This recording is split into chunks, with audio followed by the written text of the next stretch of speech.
Pulau Tujuh, and the villages in Pulau Tujuh are mostly Temengor.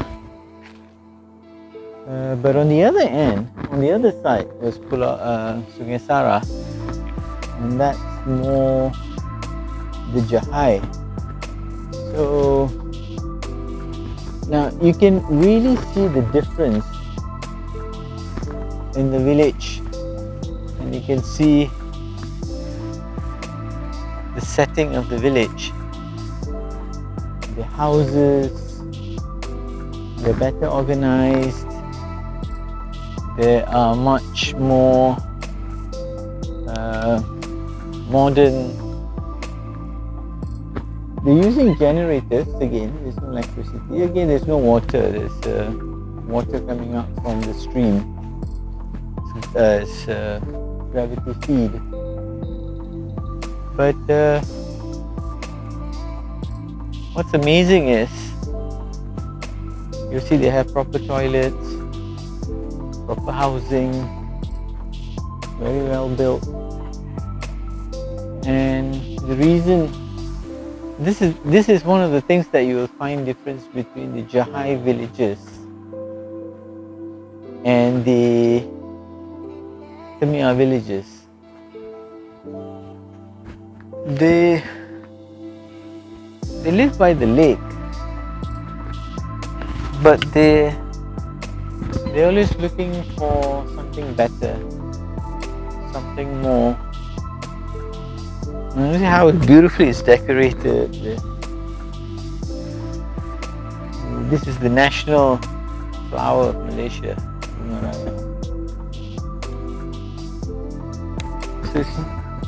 Now over on that side will be their.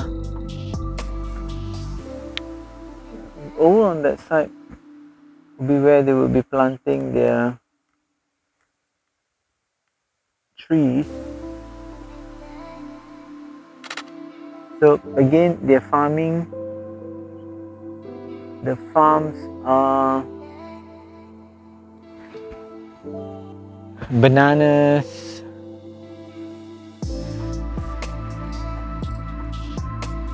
I saw earlier on the other side, I saw what you call rubber trees, and they do a lot of fishing.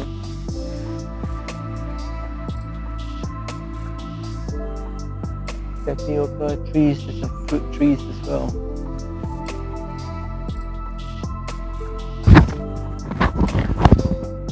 Okay, so this is Kampung Agui. Kampung Agui is from Kampung Ketam.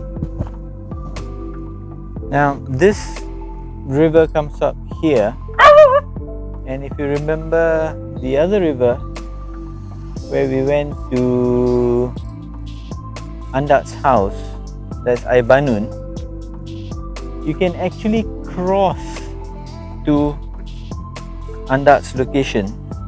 By the way, this tapioca, just harvested tapioca. So they've got all this harvest, and that's the remnants. Let's go. So again, you find a lot of dogs. So the dogs are important because they work as sentinels, and they kind of alert the hi doggy, you want to smell me first? I'm safe. So they alert the villagers about the possibility of elephants and other wildlife that might encroach into the village. So they originally from Ketam, so they came up here. Most of them are somehow related to each other, which is again very common among the orang asli. You move to where the food is, and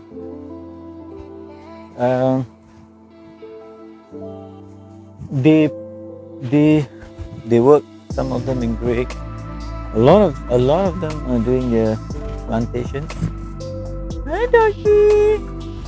Hi doggy! Hi.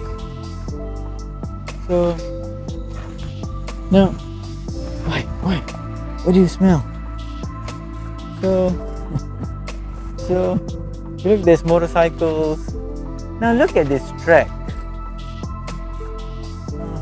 It's a beautiful track, isn't it? Now, why this track is here is because this is a logging route. This was previously a logging route, and the road, well, if you can call it a road, it's still usable. So you can actually even come out if you have a four-wheel drive and it's not raining, and this will lead you to where Andak's village is, which is on the other end. Now if we take the boat, might take you more than an hour. So if you take this route, it'll probably take you about half an hour. It'll be faster. Now they planted again fruit trees. That's guava, pineapple, tapioca is a must, and then you have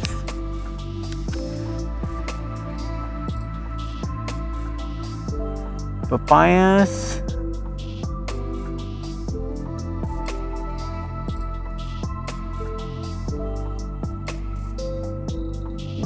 papayas. Let me just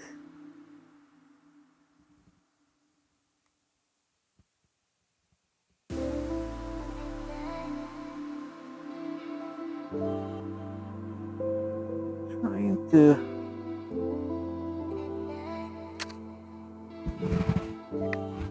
sorry about that one. So you have papayas, you have bananas.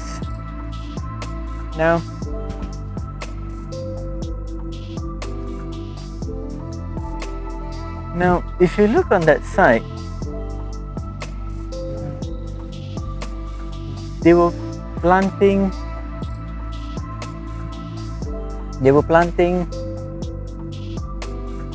rubber. Okay, what happened was yesterday night a few elephants who came out and ate most of the saplings that they planted. And today morning, so there's also some fruits that they were planting here. And what happened was,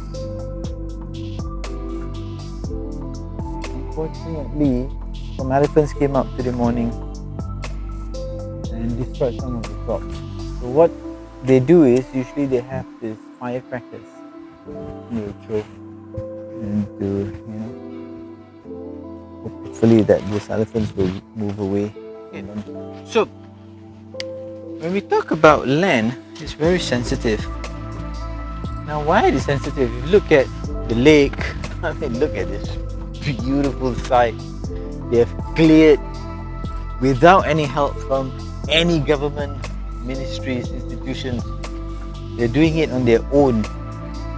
Now, the department in charge of the Orang Asli would say, okay, this is a reserve land for the Orang Asli, and nobody else can come in and build, home. I can't come in and I can't build a home for them, for myself here, although I would love to have one here. But the problem is, this land is under the purview of the state government. So the state government can actually at any time take this land back. So they don't have land titles under their names. So the state government has I don't know whether they've gazetted it for the Orang Asli, but they've kind of like, okay, this is the Orang Asli land and nobody can use it, but the state government can at any time change the status of this land and convert it into, for whatever purpose that they want to. And I can tell you what purpose. It was all going to be logging. They've got no idea on this gold mine that they're sitting on, which is ecotourism. Now look at this road. It's deep in the forest, I'm telling you. Look at this. So this is the logging route. This is the logging route. We can go up a little bit if you wanna. It will come up to the other end, and you can actually drive your car, providing that now it's dry. It's not been raining for the past 2 weeks, I was told. Today somehow it's a bit cloudy, and you can actually drive all the way to Aibanun. Again, where if you're not sure if you've seen the earlier videos, is where Andat's village is. Now again, now you can see it's a bit older elephant dung.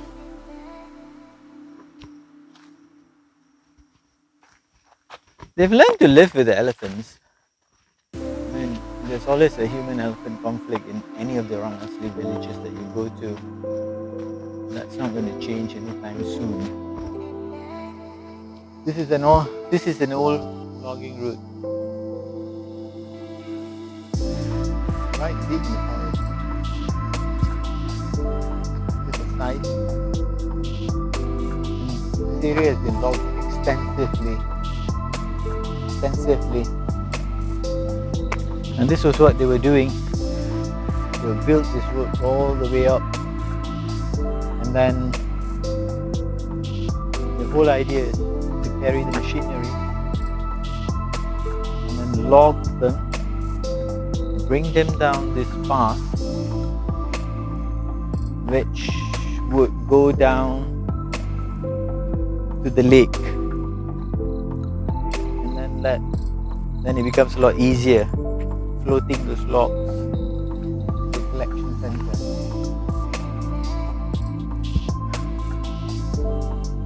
Destroyed.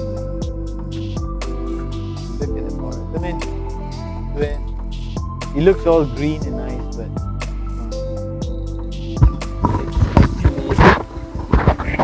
it's destroyed. The forest is destroyed. I'm not sure if you can see this. I just wanted to show you the size of this elephant that's coming in this village. This is its feet, the toes. And that's like, for reference, that's one huge elephant. Okay, again, there you go. Full forearm.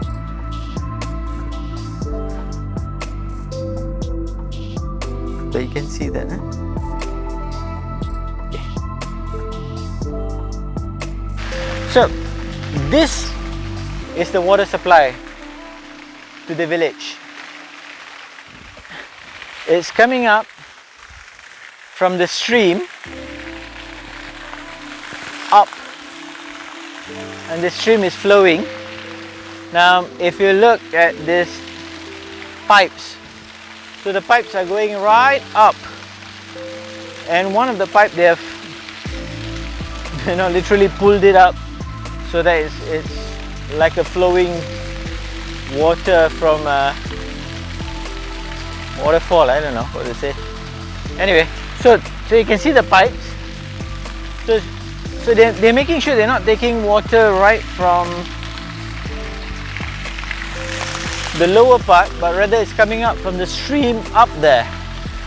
If you come here, you'll be able to see. If you come here,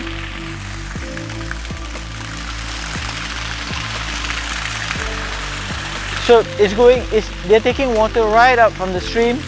The pipes, which are usually supplied by Jakwa, and it's going up right to the village, and they do their washing and bathing here.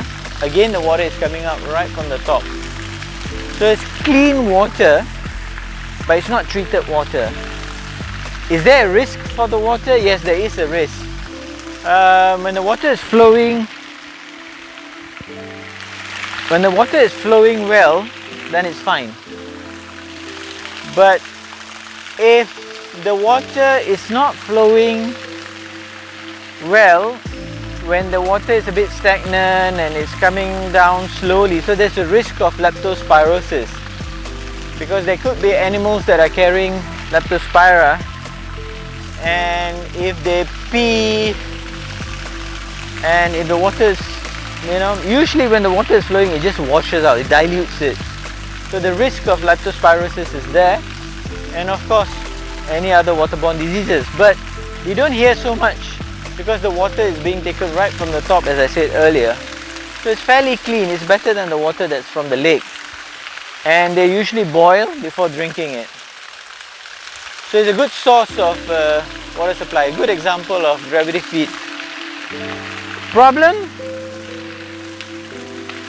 When it's heavy rain, these pipes can get clogged and you wouldn't know where it's clogged. So usually you need to change the whole piping system, and that's very expensive. And if they wait for JAQUA, the department in charge of the Orang Asli, to replace these pipes, it'll take forever. So what will happen is usually the whole village will chip in and buy their own pipes. It's pretty expensive, it's not cheap. What a beautiful sight, seriously. Amazingly beautiful sight. Going all the way up. Going all the way up.